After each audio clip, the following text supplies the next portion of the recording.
Christian Church Sunday School. I'm Bible Barbara. Today, Ryder and Fiona are going to help me with the story. Have you ever been to a wedding? Yes, actually, I've been in one. You've been in a wedding? What did you do?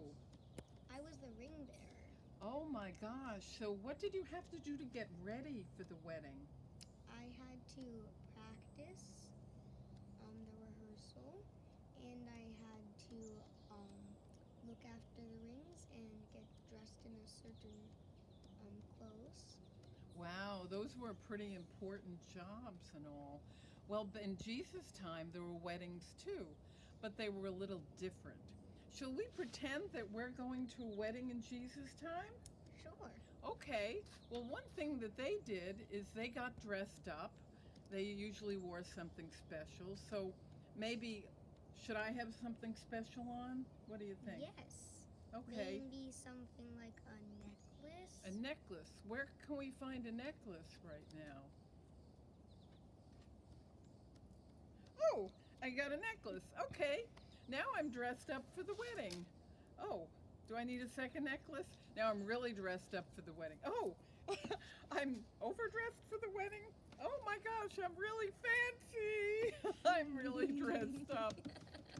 Well, in Jesus' time, the bridesmaids had an important job. They had to be ready.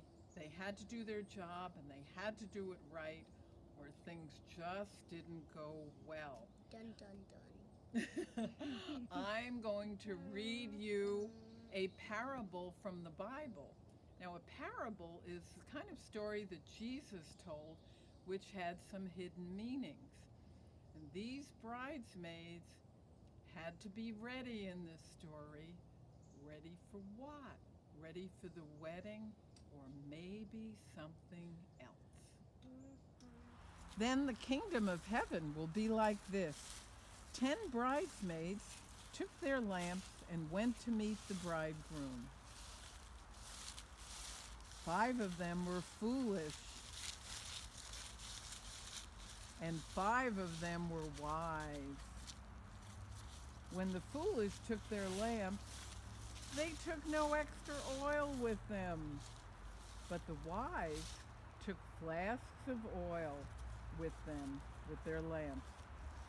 And then time went on, and they waited, and they waited, and they waited, and they waited.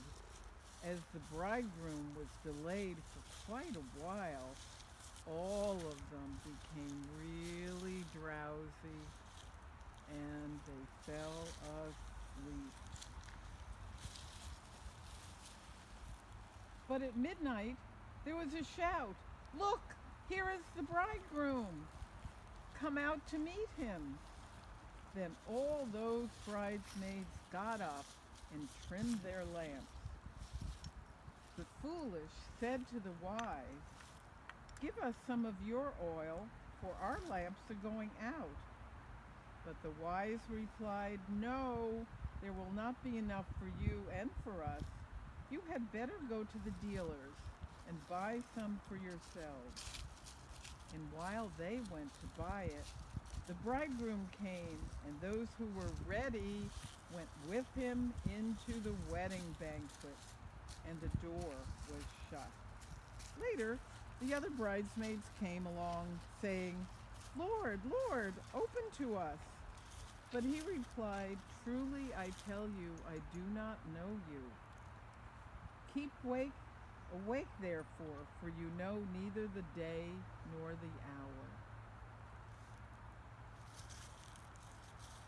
So parables or stories in Jesus' time kind of had 2 different levels or meanings. One was the story, it was a story about bridesmaids, but Jesus' parables always talked about God, God's kingdom, and our relationship with God. I was wondering if you girls could tell me something that we can do in our daily lives to be ready for God. One thing that we can do to be ready for God is to be compassionate to others. Another thing we can do to be ready for God is to look for opportunities to help people in need. Great. Thank you, girls. And I hope those of you at home will think about ways that you too can be ready for God.